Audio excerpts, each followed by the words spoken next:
Hey everybody, how's it going? Welcome back to another episode of the Mandalorian Annotated. Now, with the popular Disney Plus series The Mandalorian, we at HN decided to cover characters and concepts from the series' first season leading up into season 2, which kicks off on April 30th, 2020.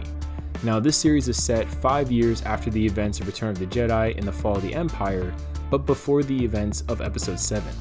Now, The Mandalorian follows Din Djarin, aka Mando, aka The Mandalorian, who is a lone bounty hunter in the outer reaches of the galaxy. And by the events of Season 2, Djarin and the child continue their quest from the end of the first season, now being pursued by Moff Gideon. So in this installment of The Mandalorian Annotated, in the last one we focused on Mando and his storyline through the first season, this one we're going to focus on Baby Yoda, aka the child, and that character's storyline. Now, the child is a member of Yoda's species, renowned for being very strong in their connection to the Force. And a really interesting thing in the show that they mention, but obviously for the fan base, is how aging works. Because aging in this species is unique compared to other species, since a 50-year-old is still considered a baby. Yet by age 100, based on Yoda, we know that they reach maturity. But the actual life expectancy of the species is hundreds of years, as Yoda himself, by the events of Return of the Jedi, is 900 years old. Now, due to the mystery and scarcity of the species, their home planet and culture are unknown for the most part in canon. In fact, only 3 members have been officially seen in Star Wars media, which is Yoda, Master Yaddle, and the child. Now, focusing on the child for a bit, after the fall of the Empire, there is a bounty placed on him by Imperial remnants, and due to the demand, more than one bounty hunter was assigned to capture the child. Mando was one of them, and he was told to capture the child alive for the full bounty or dead for half the price. Other mercenaries and other assassins and bounty hunters, such as IG-11, were instructed not to capture the child, but assassinate the child upon discovery. Luckily, however, the child was found primarily by Mando, who stopped IG-11, and from there the child formed a parental-like bond with the Mandalorian.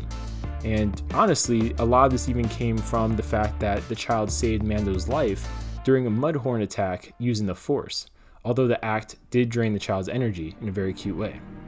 Now, Mando completed the bounty by transferring the child to the Imperial remnants.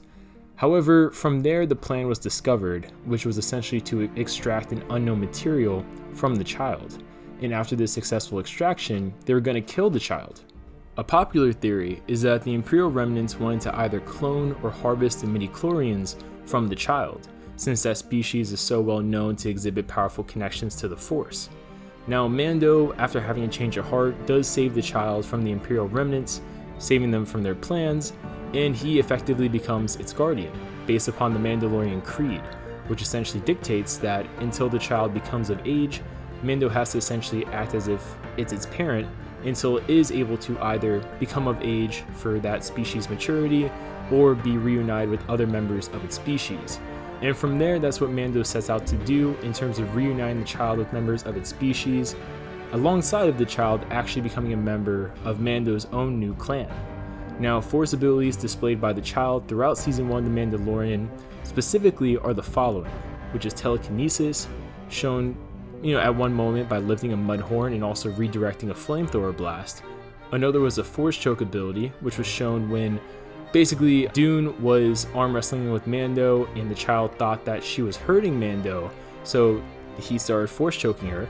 And third but not least is the Force healing ability. So all in all, the child has already shown some pretty powerful Force abilities innately through, just instinctual moments. So I'm really curious to see the child's development over Season 2. Leave your comments down below. What do you guys think we're going to see from the child in Mandalorian Season 2? What do you hope to see?